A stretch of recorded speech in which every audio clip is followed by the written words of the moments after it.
Hello everyone, my name is Anton and I'm an Associate Director in KPMG, one of the top 4 financial consulting firms. I'm leading the financial risk management practice in Dubai. I passed all 3 CFA levels in single attempt and I was awarded the CFA designation in 2021. I will speak about my way of studying and I will share some useful tips which may help you in preparation and during the exam.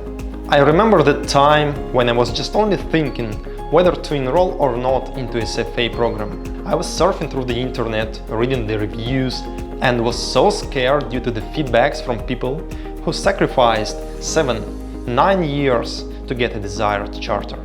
Some of them even didn't succeed after so many years. That was so demotivating. But on the flip side, there are many people who spent the minimum possible time. Like for me, it took 2.5 years only. Why don't you think you are not one of them? And the success formula is very simple. Commitment and fast reading. Commitment is a very individual feature. We all have our own circumstances which may affect our way of studying. And I'm not going to discuss this. But the fast reading is something that can be improved by choosing the right content provider in addition to the CFA program books. And I am promoting here an Edge Education Center and Edge studying materials. So what makes Edge books so unique and why they can help in the fast reading? The short answer is the structure of the content, framing and information supply. Large complex topics are broken down into small simple concepts, so it is easier to digest them. Each of the Edge books is a set of slides, and in the most of the cases one slide covers one concept or one learning outcome statement. When reading Edge books, I had the feeling that instead of continuous flow of information, I was receiving curriculum in discrete blocks, and each block went into a separate cell of my brain.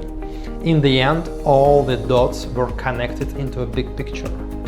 If you look at other vendors, each book contains around 500 pages, so it gives in total around 2,500–3,000 pages for reading.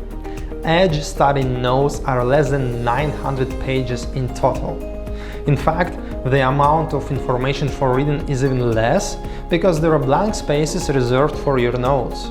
You may download the samples from the Edge website and see how the books are structured. The link is below in the description to this video. Edge books are the result of the efforts of individual enthusiasts who are running their education center in Dubai for many years.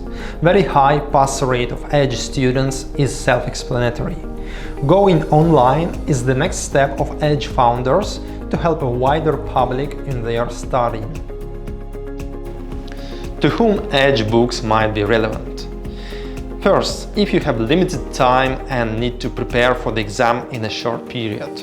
Second, if you have an experience or knowledge in particular field, for example quants or financial analysis, and don't want to go into the basics, but want only to focus on the tested concepts. Third, if you have gone through the curriculum and now need a second reading and want to refresh your memory, hence you want to focus only on the important aspects.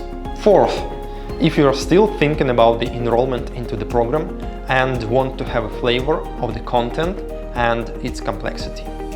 Other providers charge premium for a well-designed personal account page. They have features of tracking your studying progress, benchmarking your progress against other candidates. First of all, even though those features are fancy enough, its real value is very questionable. The most important is reading material and question bank. And Edge provides study notes which are straight to the point, and there are no technological features, hence no extra cost. Secondly, all those features you will get by default when enrolled into the CFA program and pay exam fees. The CFA Institute portal is powerful enough. So the question, do you really need to pay extra dollars for a similar functionality from another provider? Think about value you are getting for money which you pay. Question banks from other providers might be helpful only if you have enough time to cover both external and CFA Institute question bank. If you don't have time, stick to the CFA Institute, because you will familiarize yourself with the way how the questions will be structured on the exam day. I will share with you my experience. When I was starting using external question bank, I was consistently scored above 70%, and I felt myself very confident. When I switched to CFA Institute question bank, my score dramatically dropped down to 30%. This was the implication of the language and structure of the real questions. Especially this matters for non-native English speakers, as you need to adapt yourself to the language used by CFA Institute. As promised, I will share with you some tips. The most important: sleep well before the exam day. Concentration and fresh mind is much more important than one more evening spent for reading. Triple exclamation mark. Next, use acronyms, abbreviations or associations when studying. For example, I was struggling to memorize the put-call parity concept. In the Edge book, I have found this: SIP, Pepsi, B, cool, which means S plus P is equal B plus C, which means stock plus put option is equal bond plus call option. SIP, Pepsi, B, cool, guys. After that, I never forget a put-call parity and can shuffle the formula in any direction. I do suggest using of multiple different acronyms, as this will help you to memorize the concept. Edge books contain lots of such acronyms. Moving to the next tip. Small concepts matter. You may read a 100-page topic and in the end there will be half page which you want to skip. Don't do that.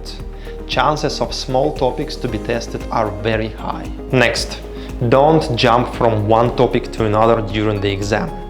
Rather, do it in a sequence. Imagine if you skipped or missed something and forgot to come back. Believe me, this may happen under the stress and time pressure. Lastly, create your own mind maps for every topic in order to understand and memorize it better. Let me give you a brief example of a simple mind map. Let's pick up ethics. Who we are? We are professionals. And this is standard 1, professionalism. Where do we operate? In capital and financial markets. Standard number 2, integrity of capital markets. To whom do we serve? To the clients. Standard 3, duties to the clients.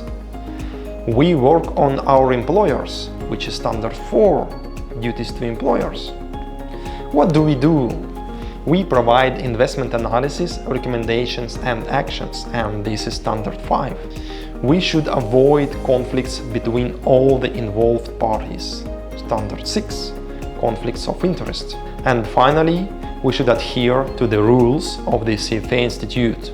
Standard 7, members and candidates' responsibilities. This is a very simple example, of course, but still might be helpful to arrange information in the right way. Check out the Edge website. I highly recommend those extremely useful books and wish you good luck in your journey through the CFA program.